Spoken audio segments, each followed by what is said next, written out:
His face was blue, cold, still, and all Rick said was, "You focus on Ethan, I'll handle the business." I was holding my son's hand in the ICU, praying he'd breathe on his own, while my brother-in-law circled my company like a vulture, asking for passwords, ledgers, vendor lists. But the real gut punch? The hospital cameras caught Rick's car near the crash. Same bumper scuff I paid to fix after he backed into my mailbox last Christmas. And as Ethan lay in a coma, Rick froze my accounts, turned suppliers against me, and tried to quietly take everything I'd built. He thought I'd be too broken to fight, but when my son finally whispered, "Uncle Rick," I knew exactly what to do. He tried to erase my boy. Now I'm going to erase his alibi. This time, the hammer swings my way, and I don't miss. My name is David Keller, and I'm 45 years old. I run a small contracting firm in town, while raising my teenage son Ethan on my own. The rhythm of our life feels solid, managing job sites during the week, grilling steaks on Sundays, and watching my boy own the pitcher's mound at his high school games. Cedar sawdust and leather polish fill my workshop, where I keep every receipt filed just so. My brother-in-law Rick keeps pushing to modernize my books with his financial expertise, but something in his smile never reaches his eyes. Good thing my old teammate Mark, now a shrewd lawyer, taught me about keeping surveillance cameras rolling. You see, honest work built everything I have, and I learned early that success draws predators, even from your own family. But let me start from the beginning. I was setting out plates for dinner when Ethan's baseball coach called. Something about a team meeting running late. No big deal. I'd made plenty of lasagna. Ever notice how the worst moments sneak up when you're doing the most ordinary things? There I was, folding napkins into triangles like any other Tuesday, when the siren started wailing. The sound hit me wrong. Maybe it was the way they kept getting closer, or how they suddenly cut off 2 blocks away. I tried Ethan's cell, straight to voicemail. That's when my hand started shaking so bad I dropped the phone twice trying to grab my keys. I took every shortcut I knew, but nothing prepares you for seeing ambulance lights bounce off your son's baseball jacket in the street. The intersection was a mess of glass and twisted metal. Some cop tried stopping me at the yellow tape, but I must have looked half crazy because he backed off when I showed him Ethan's picture on my phone.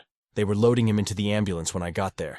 His face was, God, I'd never seen him so still. Remember that time you picked up a bird that hit your window and it just lay there barely breathing? That's how my boy looked.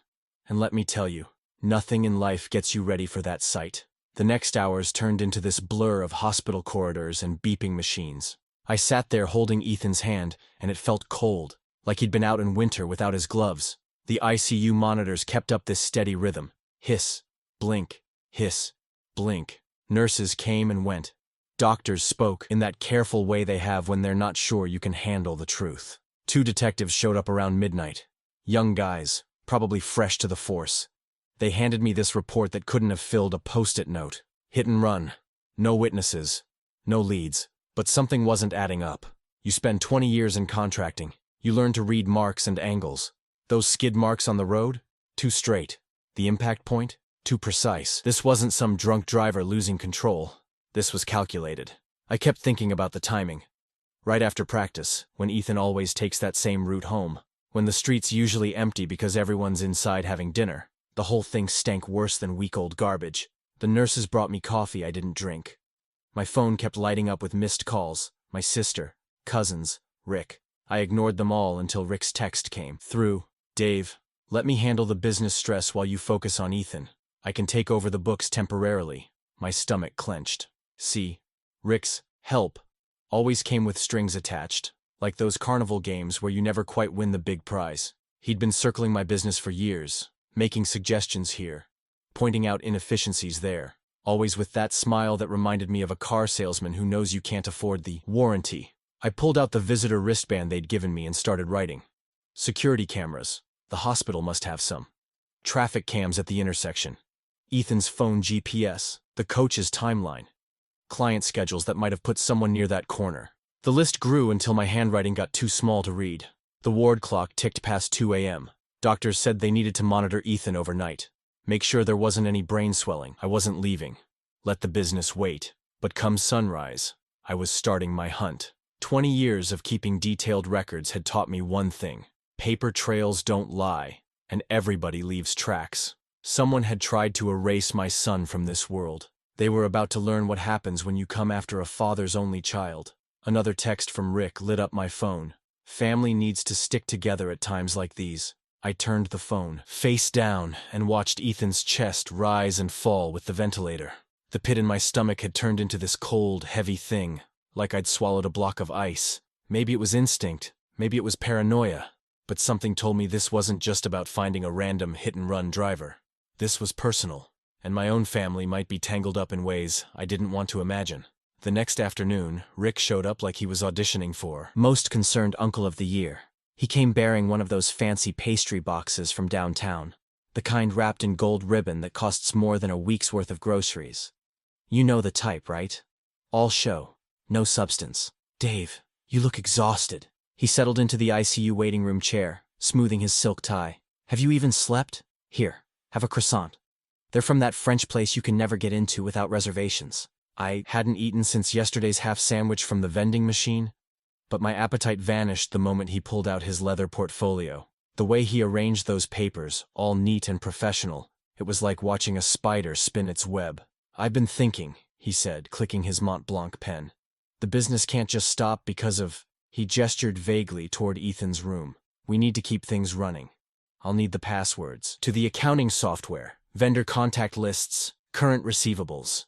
Just the basics to keep us afloat. Us? Since when was there an US? I'd built that company from the ground up, teaching Ethan the trade since he was old enough to hold a hammer. The memory of him at 12, proudly wearing his first tool belt, still way too big for him, flashed through my mind. I appreciate the offer, Rick, but I've got it handled. I kept my voice level. The way you do when you're trying not to spook a deer, or show a predator you're onto them. His eyes never quite made it to Ethan's door. Instead, they kept drifting to the ledger peeking out of my laptop bag. I'd seen that look before, at poker nights when someone's trying to peek at your cards while pretending to reach for their beer. Dave, be reasonable. You can't manage everything alone right now. What happens when vendors need paying? When payroll comes due? He leaned forward, lowering his voice like we were conspirators. Let family help family. But I couldn't shake what my gut was screaming.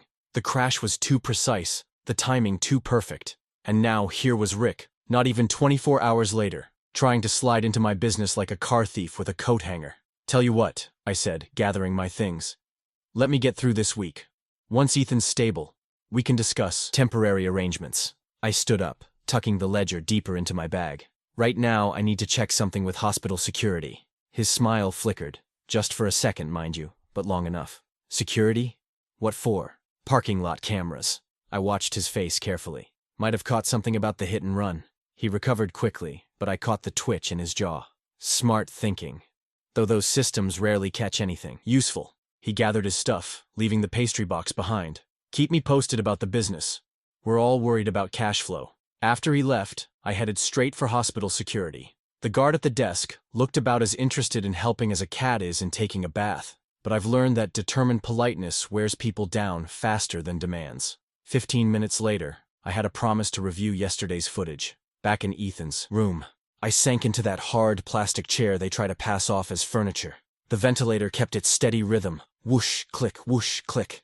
I leaned close to his ear, like I used to when he was little, and I'd tell him bedtime stories. Tomorrow, kiddo. Tomorrow we start finding answers. My voice caught. Remember that time you lost your mitt at the park? Wouldn't rest until we found it. Well, this time it's my turn to not give up. The heart monitor had been steady all day. A comforting green line dancing across the screen. But right then, it stuttered, skipped, flatlined for one terrible second. Alarms shrieked. The room filled with nurses faster than I could blink. Someone pushed me back. Someone else called codes I didn't understand. All I could see was my boy's face through the gap between rushing bodies. And all I could think was, don't you dare leave me, son. Not like this. Not now. The coffee from the vending machine tasted like it had been brewed in motor oil, but I kept drinking it anyway. Kept my hands busy while I paced that hallway outside Ethan's room. You ever notice how hospital corridors at night feel like they go on forever? Just fluorescent lights stretching into darkness, like some kind of limbo you can't escape. Every time those double doors swung open, my heart would jump. But it was always just another nurse, another specialist, heads down as they rushed past. Nobody would tell me anything except, "We're doing everything we can, Mr. Keller." Around dawn, funny how you lose track of real time in places like this, I'd worn a path in that industrial carpet when Dr. Matthews finally emerged. The bags under his eyes told me he'd been fighting all night too. "He's stabilized," he said, and I felt my knees go weak. "But we need to talk about recovery timelines. Can you join us in the conference room?" Ever notice how doctors always want to move you to a conference room when they've got bad news? Like somehow those motivational posters and fake plants make it easier to swallow. 3 other doctors were waiting, all with that same careful expression. Dr. Matthews took point, sliding a brain scan across the table. "Mr. Keller, in cases like Ethan's, there's a critical window for emergence from coma. Based on the trauma patterns we're seeing," he tapped the image, "if he doesn't show signs of waking by the end of the month, his chances of full recovery drop significantly. 30 days. They might as well have put a gun to my head." I walked back to Ethan's room in a daze, but something in me had shifted. That whiteboard they use for nurse rotations was hanging there, mocking me with its blank calendar. I grabbed the marker and wrote it out. 30 days, with the final date circled in red. Every time I looked up from Ethan's bed, those numbers stared back at me. "Remember when you were a kid? How summer vacations seemed to last forever?" 30 days felt like nothing now. Each hour had to count double, keeping Ethan stable while hunting down whoever did this.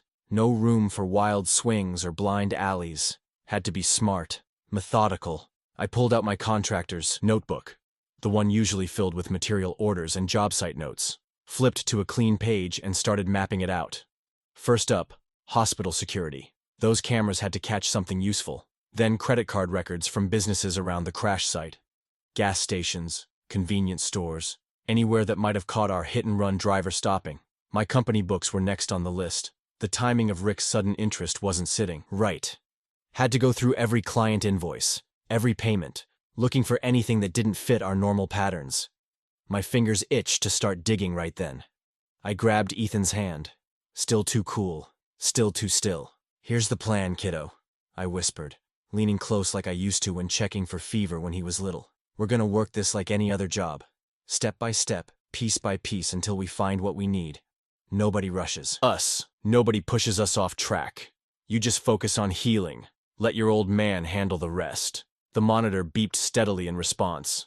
I squeezed his hand one more time, then reached for my tool bag. Funny how natural it felt, slipping those file folders where my wrenches usually rode. Some jobs need different tools, I guess. The morning sun was breaking through the windows as I shouldered the bag. 30 days. Time to make them count. I took one last look at that whiteboard calendar. Each empty square felt like a promise I had to keep. "Hang in there, son," I said softly. "This is just day 1. The hospital security office looked exactly like you'd expect. Fluorescent lights buzzing over gray metal desks and monitors showing empty hallways. The guard at the front desk, Martinez according to his badge, barely glanced up from his crossword puzzle. Hit-and-run footage? That's gonna take some time to compile." He scratched his head with his pen. "We've got 12 exterior cameras, each one recording 24/7. I'd dealt with enough building inspectors to know how this game worked. I understand completely. How about we narrow it down?" I pulled out my contractor's notebook. "I need the 4 hours before and after 7 p.m. on Tuesday. Just the parking lots and entrance roads." That got his attention. Most people come in, demanding everything at once. Martinez straightened up, actually looking at me now. "That's specific. You law enforcement?" "No, I'm Ethan Keller's father. He's upstairs in the ICU." My voice stayed steady, but my grip tightened on the notebook. "I just want to see what the cameras caught." Something in his expression shifted. Maybe he had kids too. "Let me get you the request forms. You ever notice how paperwork has a way of making things real?" There I was, filling out form after form, documenting exactly when my son's life changed forever. Time of incident, location, purpose of request, each detail in triplicate. Martinez watched me methodically complete each page. Most folks rush through these. Forget half the information we need. "In my line of work," I said, dating each copy, "documentation keeps you alive." I handed him back the stack. "When can I expect the footage?" He stamped each form, gave me my copies. "Come back tomorrow morning. I'll have everything queued up for you." I drove straight to the office after that. Had to secure those ledgers before Rick got any deeper into them.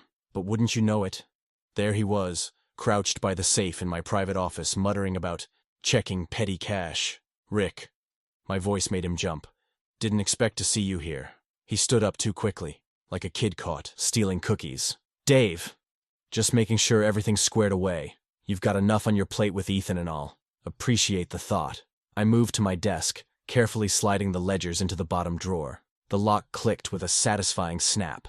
But I've got it handled. That smirk of his flickered across his face. You sure? This is a lot to manage alone. I opened my spiral notebook, writing down the time and date of our little chat. Sometimes alone is exactly what you need to see things clearly. After he left, I stared at that calendar on my wall. The red circle around the 30th seemed to pulse like a warning light. Time to lay it all out. I grabbed a fresh page in my notebook and started mapping the plan. First column, security footage. Second, pull credit card records from every business within 3 blocks of the crash. Third, client logs, focusing on any irregular mileage claims or after-hours visits. You know what wasn't on that list? Outside help. The fewer people involved, the fewer chances for things to go sideways. Just me and my paper trail, building the case one note at a time. I texted Ethan's phone like I did every few hours. Making progress, kiddo. Keep fighting. Then left him a voicemail, just in case some part of him could hear it. Doctors say that helps, right? The drive back to the hospital that night was quiet. Just me and my thoughts, running through tomorrow's game plan. I had my questions ready for the security footage review. What angles did we have? Could we enhance any license plates? Most importantly, would we see Rick's silver sedan sliding through the frame? Ethan's room was dark, except for the monitors when I arrived. I settled into that plastic chair I was getting to know too well, watching his chest rise and fall. Big day tomorrow, son, I said softly, pulling out my notebook one last time. Let's see what those cameras tell us. The next morning, I was at security before Martinez even clocked in. Ever notice how time moves differently when you're hunting answers? Those 15 minutes felt like hours. Mr. Keller, Martinez nodded, unlocking the monitoring room. I've got everything queued up like you asked. The room was smaller than my tool shed, walls lined with screens showing live feeds. Martinez pulled up a chair next to his station and started loading the archived footage. I organized it by camera position, he said, clicking through files. Got the main lot, emergency entrance, and the service road angles. 4 hours before and after, just like you wanted. I pulled out my notebook, already marked with vehicle specs I'd memorized from years of job site parking. Can we start with the emergency entrance around 7? The footage was grainy, but better than I'd hoped. You learn to read vehicles like faces in my line of work. Every dent and curve tells a story. I watched that entrance for 2 solid hours, noting every sedan that matched the general shape the night nurse remembered. Can you slow it down here? I pointed to a silver blur at 6:42 p.m. The frame-by-frame revealed trim lines I knew too well. Same body, style as Rick's lease. I wrote down the timestamp, trying to keep my hands steady. Any way to enhance this section? I asked. Martinez typed some commands. Best I can do. Not exactly CSI quality, but it was enough. The partial plate was readable. Last 3 digits matched the format of Rick's company cars. That familiar knot in my gut pulled tighter. You know what really gets to you in moments like this? The little details you wished you'd never noticed. Like that scuff on the rear bumper from when Rick backed into my mailbox last Christmas. We'd laughed about it then. Now it was staring back at me from the screen, clear as day at 6:42 p.m. I spent the next hour cross-referencing timestamps with my phone's timeline tracker. I'd started using it months ago to document mileage for tax purposes. Funny how habits like that pay off. Every time I pulled up to a job site, it logged the location and time. Mind if I print a few of these stills? I asked Martinez. He handed me some forms. Just need you to log what you're taking. I carefully documented each image. Timestamp, camera angle, frame number. The growing stack felt heavy in my hands, but not as heavy as what they proved. Back in my truck, I pulled out Rick's company lease records. Another habit from keeping the books straight. The plate numbers aligned perfectly with what we'd caught on camera. That silver sedan had been haunting me since the accident, and now I knew why. Remember those client logs I mentioned? I started cross-checking them against the crash route. Sure enough, Rick had logged 3 site visits in that area over the past month. Times and dates all documented in his careful handwriting. He'd been scouting the route, learning Ethan's schedule. Ever had one of those moments where everything shifts? Where all those little things that didn't quite add up suddenly make a terrible kind of sense? I sat there in the parking garage, staring at my growing file of evidence. The plate match, the bumper scuff, the logged routes. It was like watching a puzzle complete itself, piece by damning piece. Got you, I whispered, sliding the photos into a fresh folder. My hands were shaking, but not from fear. You spend enough time swinging hammers. You learn the difference between tremors of weakness and tremors of pure, focused rage. I labeled the folder with today's date and tucked it into my truck's lockbox. The evidence was solid. Hospital footage, lease records, client logs. Everything documented. Everything time-stamped. The crack in Rick's perfect story was finally showing. Sitting there in the garage, I felt the weight of what I'd uncovered. That silver sedan wasn't just a car anymore. It was the weapon my brother-in-law had used to try to kill my son. I laid the photos across Rick's desk the next morning, making sure that scuffed bumper shot landed right under his coffee mug. Want to explain this? Rick barely glanced at them, more interested in stirring his coffee. The spoon clinked against the ceramic in that deliberate way of his, like he was conducting a tiny orchestra. Explain what? Some blurry security footage? Cut the act. That's your car at the hospital entrance. Same night, same time. I tapped the bumper photo. Same scrape from my mailbox at Christmas. You ever watch someone's face when they're running calculations? Like a computer processing data, but with flesh and blood? That was Rick right then. His expression cycling through surprise, concern, and finally landing on something between amusement and pity. He reached for his phone, scrolling with exaggerated patience. That's interesting timing, Dave. Because look what I have here. He turned the screen toward me. A selfie of him at Romano's, surrounded by 3 other suits, plates of pasta visible in the foreground. Check the timestamp. My stomach dropped, but I kept my face neutral. Rule number 1 in contracting. Never let them see you sweat over the first estimate. And here's the receipt, he continued, sliding a crisp paper across the desk. Time-stamped, itemized, signed by witnesses. I was having the veal marsala while you were getting that awful call. His voice carried just the right note of sympathy, like he'd practiced it in the mirror. I studied the receipt. The times overlapped the crash window, but only by minutes, not hours. It was too perfect, too precisely aligned. Like when a subcontractor's bid comes in suspiciously close to their competitors. Pretty convenient timing, I said, keeping my voice level. Right down to the minute. Rick shrugged, leaning back in his chair. Sometimes convenience is just convenience, Dave. Now, about those accounts I need access to. We're done here. I gathered the photos, careful not to let my hands shake. This round was his, but the game wasn't over. Back at my desk, I pulled up the banking portal to process payroll. Friday was coming, and good men deserve their wages on time. But instead of our normal dashboard, a red banner flashed across the screen. Account access restricted. What the hell? I muttered, dialing the bank. Got bounced through 3 departments before landing with someone who could actually talk. Yes, Mr. Keller, I see the hold here. There's been a fraud review triggered on your accounts. All outgoing transfers are suspended pending investigation. My jaw clenched. Triggered by who? I'm afraid I can't disclose that information, but it was submitted by someone with administrative access to the accounts. Someone like a family member I'd recently added as a backup signer.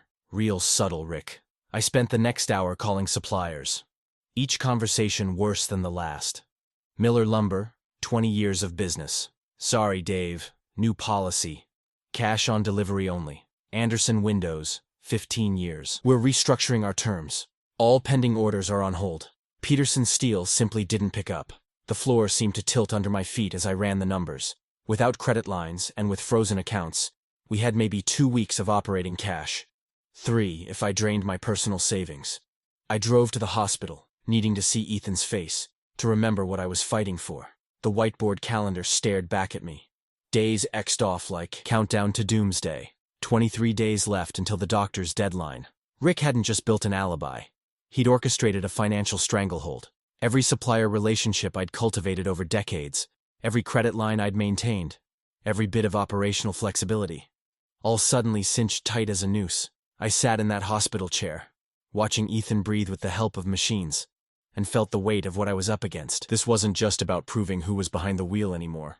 Rick had moved the fight to the wallet, where he thought he could bleed me dry before I got close to the truth. The next morning felt like pushing water uphill. I sat at my desk, burning through my contact list, trying to keep our supply chain from completely unraveling. You know that sick feeling when you're about to let good people down? That was my constant companion. Dave, we've had a great run, said Tommy from Ace Hardware. His voice carried 20 years of shared coffee and job site stories, but corporate's breathing down my neck about outstanding balances. I can't extend any more credit. I rubbed my temples. Tommy, I've got 3 projects mid-frame. We're talking about materials I need today. I hear you. Best I can do is cash up front, and even that needs manager approval now. The regret in his voice was genuine, but it didn't change the math. Between calls, I watched through my office window as our crews stood around the yard, checking phones, trading looks. Whispers traveled faster than I could chase them down. Management issues and financial troubles hung in the air like sawdust. Mike, my foreman of 12 years, knocked on my doorframe. "Boss, guys are asking about Friday's checks." He shifted his weight, tool belt jingling, getting nervous with all these delivery trucks turning around empty. "Remember what I said about hard work and loyalty? It cuts both ways. These men had families, mortgages, kids in college. They'd stuck with me through recession and COVID. Now I couldn't even promise them their next paycheck." "Tell them I'm working on it," I said, knowing how weak it sounded. "Should have an update by tomorrow." I added another entry to my damage log, the notebook, where I tracked every hit since Ethan's accident. Loss of supplier credit, $180,000 impact. Frozen accounts, $142,000 locked. Estimated weekly revenue at risk, $45,000. Reputation damage, incalculable. You ever try to breathe with an anvil on your chest? That's what those numbers felt like. By afternoon, I couldn't take the office anymore. Drove to the hospital, where at least the beeping machines were honest about their intentions. The ICU was quiet except for the usual mechanical symphony.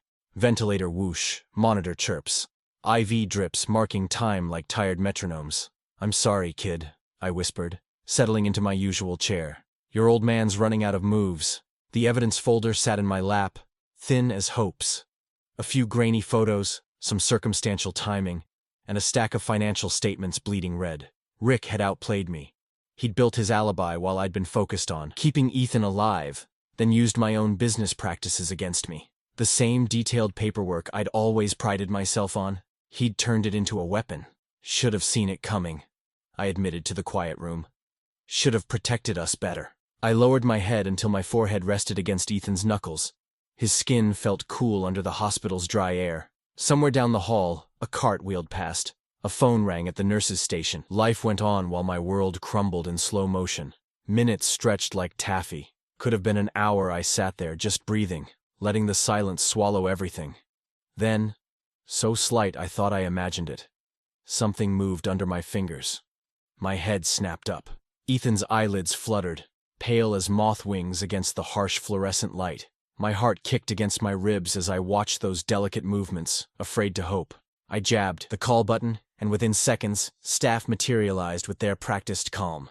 A nurse checked vitals while I kept my fingers wrapped around Ethan's hand, scared to let go. His cracked lips moved behind the oxygen mask, just barely, like a whisper through leaves. I leaned closer, ears straining.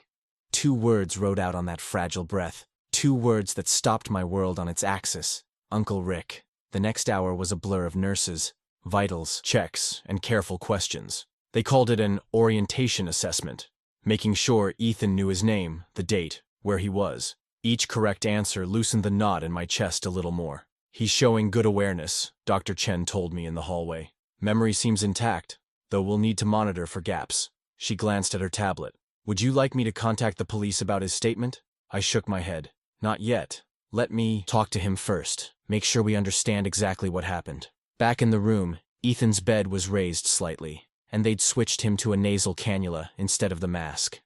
His voice was rough, but his eyes were clear. The same steady gaze that could track a curveball through stadium lights. "Start from the beginning, son," I said, pulling my chair closer.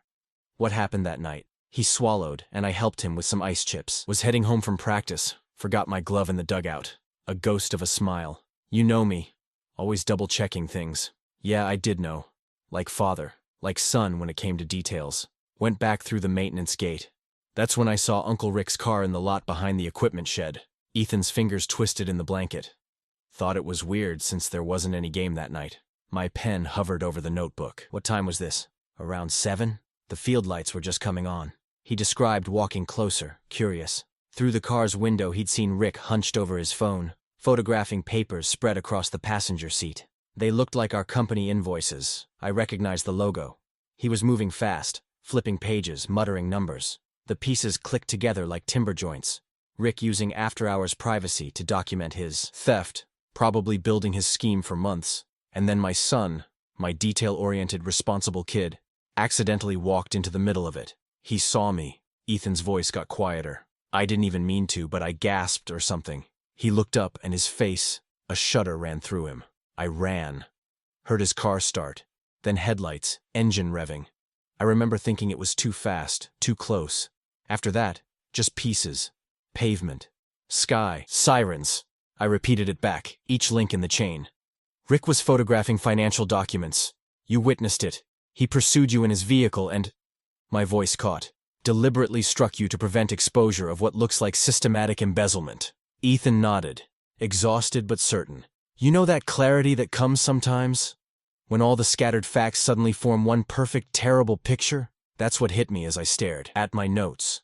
The car match, the convenient alibi, the calculated financial squeeze, all flowing from one desperate decision to silence a witness. I stepped into the hallway and called Mark. We'd played ball together 20 years ago, before he traded his glove for a law degree.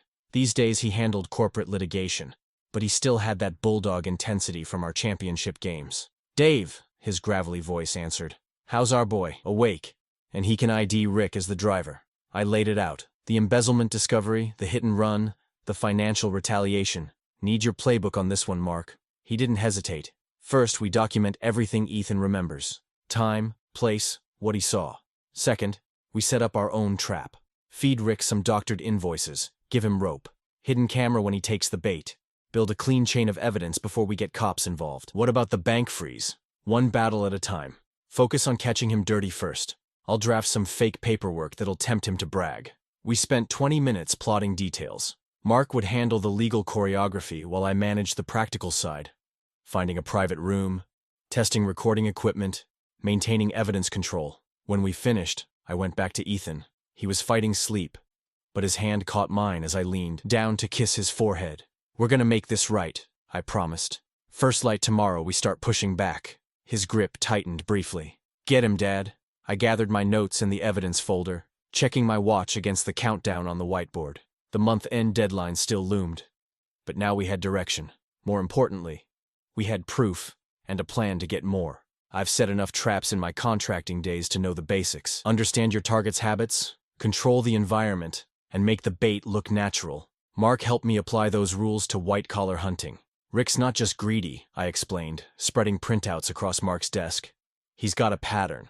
Always hits invoices between 50 and 75 grand. Large enough to skim, but not so big they trigger extra approvals. Mark nodded, tapping his coffee mug. And timing? Like clockwork. Checks. His phone during morning coffee around 9:30. Usually in my office since I started spending days at the hospital. The memory of those ICU chairs made my shoulder blades ache. He thinks he's got free run of the place now. Perfect. Let's use that confidence against him. Mark pulled out a legal pad. We'll draft fake invoices that mirror his sweet spot. Make them look urgent but not suspicious. For the next hour, we crafted our paper trail. 3 bogus billing documents from long-term vendors, each hovering around 60,000. The kind of routine business that wouldn't raise eyebrows but would tempt a thief's fingers. Now for delivery, Mark said. Everything needs a clean digital timestamp. I scheduled the emails to hit Rick's inbox at 9:25 tomorrow, 5 minutes before his usual coffee run. Then I added one special document, an urgent receivable notice, marked for immediate processing. The numbers practically begged to be stolen. Remember, Mark warned, the camera has to catch everything. Face, screen, and any calls he makes. No blind spots. I'd already scouted the angles in my office. The security camera looked like a standard smoke detector, but its lens could capture the whole desk. I tested it 3 times, reviewing the footage to confirm clear shots of the monitor and chair. What about audio? I asked. As long as we get keystrokes and phone calls, we're good, but clean sound is critical. I ran another test, checking the audio levels. Every mouse click came through crisp and clear. The next morning, I arrived early to prep the stage. Fresh memory card in the camera, timestamp verified. I even adjusted the blinds so no glare would mess with our shot. At 9:15, I retreated to the break room with a clear view of my office door. Right on schedule, Rick strolled in, coffee cup steaming. He did his usual casual glance around, checking if anyone was watching. Old habits, even when you think you're safe. He settled into my chair, right in the camera's sweet spot. I watched his cursor dance across the screen as the invoice sequence triggered. When his phone lit up with our planted notification, I could see his grin, even from here. Got you, you smug bastard. I gave it 15 minutes, then slipped back to check the footage. Perfect frame, clean audio. Even caught the happy little taps of his fingers as he probably calculated his cut. While reviewing, I noticed something interesting. A calendar alert for drinks tonight at some place called the Blue Room. The name matched texts he'd been sending to a woman definitely not his wife. Seemed like Rick was planning to celebrate his latest score. I shot Mark a one-word text. Tonight. Before leaving, I reset everything exactly how Rick would expect it. Papers aligned. Chair pushed in at his preferred angle. Even wiped my coffee mug ring off the desk. You know what the hardest part was? Not confronting him right there. Every time I looked at him, I saw Ethan in that hospital bed. But Mark was right. We needed Rick relaxed and boasting. The cage works better when the prey walks in willingly. I headed back to the hospital, my hands still itching to grab Rick by the throat. But I had something better than revenge now. I had evidence, growing by the keystroke. And tonight, if our luck held, we'd have confession. Walking into Ethan's room, I found him doing his physical therapy exercises. "How's the plan?" he asked between controlled breaths. "Bait's set," I told him. "Now we wait for Uncle Rick to spring the trap." The Blue Room wasn't much to look at. Just another strip mall watering hole with neon beer signs and a cracked parking lot. But for our purposes, it was perfect. Clear sight lines, no weird angles, and enough ambient noise to mask any equipment sounds. "Run the checklist again," Mark said, hunched in my passenger seat. He'd brought the kind of recorder that could pick up a whisper from 30 feet. Courtesy of his firm's expense account, I figured. I ticked off each point. Battery fresh, memory clear, timestamp synced to my phone. Got the backup unit in the glove box. Good. And the angle? Third spot from the end gives us clean audio through the patio windows. I'd done a test walk earlier, marking the sweet spot with a scattered handful of gravel. Their usual tables right inside. Mark nodded, checking his watch. "Remember, we need clear references to both the hit and run and the embezzlement. Don't get antsy if he doesn't spill right away. I know how to wait." Those months by Ethan's hospital bed had taught me patience. Rick likes to brag when he's comfortable, especially to women. Speaking of which, Rick's silver sedan pulled in right on schedule, 15 minutes early for his date. Classic power move. Scope the place, order drinks, act like you own the room. I watched him check his reflection in the window before heading inside. "Your brother-in-law's quite the charmer," Mark muttered. "Yeah, real prince." Through the glass, I could see Rick claiming his favorite corner spot, angled so he could watch the door. He ordered 2 drinks and pulled out his phone, probably reviewing his creative accounting one last time. His date arrived a few minutes later. Blonde, maybe 30, wearing the kind of smile that said she thought she was trading up. Rick stood, all gentlemanlike, while she settled in. Then his phone came out again. "Look at that," Mark whispered. Can't resist showing off his work. Rick was scrolling through something, tilting the screen so she could see. Even from here, I recognized the formatted columns of our billing system. The woman leaned closer, laughing at whatever lie he was spinning. The recorder picked up everything crystal clear. Rick's voice carried just enough, redirected the receivables through shell accounts. "Kid caught me moving numbers after practice. Nobody will hear from him again." My hands clenched as he tapped a screenshot, probably showing her his creative math. The woman just giggled, like it was all some clever game. "We got it," Mark said quietly. "Clean audio on both confessions.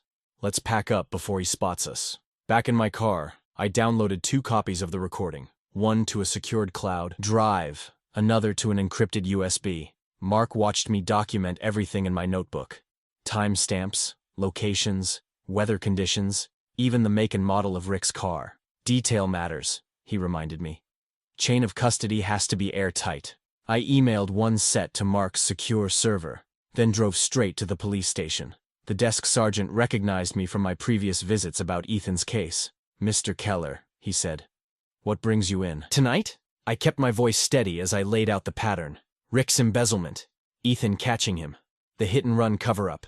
My son regained consciousness last week. He identified his uncle as the driver. Now we have audio confession linking both crimes. The sergeant's expression shifted as I mentioned Ethan's statement. He'd worked enough cases to know witness testimony changes everything. "I'll make sure Detective Rivera gets this first thing tomorrow," he said, sliding my folder into an evidence locker. "Given the victim statement and this new recording, she'll want to move fast." The station's automatic doors whooshed behind me as I stepped into the parking lot. The night air hit my face like a splash of cold water. clearing away months of helpless fog. For the first time since finding Ethan's broken body on that street, I felt the balance of power shift. I sat in my car, gripping the steering wheel until my knuckles went white. Dawn wasn't far off. Soon, Rivera would review our evidence. Soon, Rick's carefully constructed walls would start crumbling. The precinct hummed with early morning energy when I arrived. Detective Rivera waved me over to her desk where she was stacking papers into manila folders. "Perfect timing, Mr. Keller. Judge Hawthorne signed off on both warrants about 20 minutes ago." She tapped 2 separate stacks. "Fraud and vehicular assault. Your lawyer's documentation was thorough." My phone buzzed, Mark's name lighting up the screen. Speaking of thorough, David, Mark's voice had that satisfied edge I remembered from our winning games. "Just filed the civil suits. The criminal charges are moving forward, and we're hitting him with separate actions for damages. Rivera's team is heading out now." I watched uniformed officers gather by the exit, checking gear and nodding at Rivera's instructions. The thought of Rick's face when they walked in almost made me smile. Almost. "How long have you been working toward this morning?" Rivera asked, sliding files into her briefcase. "Since the night he hit my boy." I remembered those first hospital hours, the smell of antiseptic burning my nose while I scribbled notes on that visitor's wristband. But really, since I noticed numbers not adding up months before that. You ever get that feeling where time suddenly compresses? Like you're watching a movie of your life on fast forward? That's how it felt standing outside my office building an hour later. Squad cars lined the curb, their light bars painting the windows in red and blue stripes. Employees clustered on the sidewalk, phones raised to capture whatever was coming. I'd positioned myself just far enough back to see everything without being obvious. A white van from Channel 7 had parked across the street, a reporter smoothing her blazer while her cameraman set up. When they brought Rick out, he was still trying to look dignified, chin up, shoulders square. But those cuffs have a way of stripping the polish off a man. His expensive shirt was wrinkled where they'd searched him, and his carefully styled hair had lost its shape. "Mr. Davidson, do you have any comment on the charges?" The reporter thrust her microphone forward as they passed. Rick's lawyer, some downtown type who'd probably arrived on speed dial, put his hand up to block the shot, but the damage was done. The camera had what it needed. I glanced at my phone just as the news alert popped up. "Local contractor arrested. Hit-and-run driver who struck nephew, caught through hidden camera confession." The station didn't waste any time. Their lower third banner spelled it out in clean white text. "Richard Davidson, CFO, charged with fraud, hit and run." Below that, they'd added "victim's uncle," just to twist the knife. Then they rolled the clip. Even with the bar noise in the background, Rick's voice came through clear as crystal. "Redirected the receivables. Nobody will hear from the kid again." The anchor's voiceover filled in the gaps, explaining how he'd tried to silence a teenage witness who'd caught him cooking the books. A producer spotted me and started heading my way, but I was already moving. Some stories don't need more words. The ICU was quieter than usual when I reached Ethan's room. He had the TV on mute, watching the same news segment loop through again. Rick's face flashed across the screen. First his smug office portrait, then the perp walk shots. The contrast would have been funny if it wasn't so damn sad. I squeezed Ethan's shoulder as they showed the clip one last time before switching to the day's forecast. A colorful weather map replaced my brother-in-law's face. And just like that, his moment in the spotlight was over. "You okay?" I asked. Ethan nodded, his neck brace making the motion subtle. His color was better today, less gray, more like himself. The clock above his bed kept its steady rhythm. We still had hurdles ahead, payroll to sort out, supplier relationships to rebuild, recovery milestones to hit. But for the first time since this nightmare began, those challenges felt manageable. I clicked off the TV. "Next time I come by, we'll bring better news than that." The words weren't just comfort. They were a promise I intended to keep. The courthouse steps felt colder than they should have for a spring morning. Mark stood at the top, his tie loosened just enough to show it had been a long session. You know that look lawyers get when they're trying not to smile too big? That's what I saw as I climbed up to meet him. "Arraignment went exactly as planned," he said, thumbing through a stack of documents. Judge Holbrook didn't appreciate Rick's attempt to play victim. The fraud counts stuck. All 6 of them. And the hit-and-run charge is solid with Ethan's statement backing the footage. I leaned against the railing, letting that sink in. Bail? Set high enough to hurt, with conditions that'll make his life interesting. Mark's grin finally broke through. "His accounts are frozen pending investigation." He can't leave the county, and he's barred from any contact with the firm or its employees. Rivera's team is already pulling computer records. Ever notice how justice has its own particular smell? Like fresh-cut lumber or morning coffee? Standing there, watching Rick's lawyer hurry past with a briefcase full of bad news. I caught that scent. The news crews are having a field day, Mark added, nodding toward a monitor in the lobby. Sure enough, they were running the bar footage again. Rick's voice carried through the glass, redirected the receivables. Followed by that damning brag about silencing Ethan. My phone buzzed. Thompson's Supply wanting to talk about restoring our credit line. 3 more vendors had left messages, all suddenly remembering our valued partnership. Amazing how quick people are to choose sides once the truth comes out. He's finished in this town, Mark said quietly. Professionally, socially, all of it. He wasn't wrong.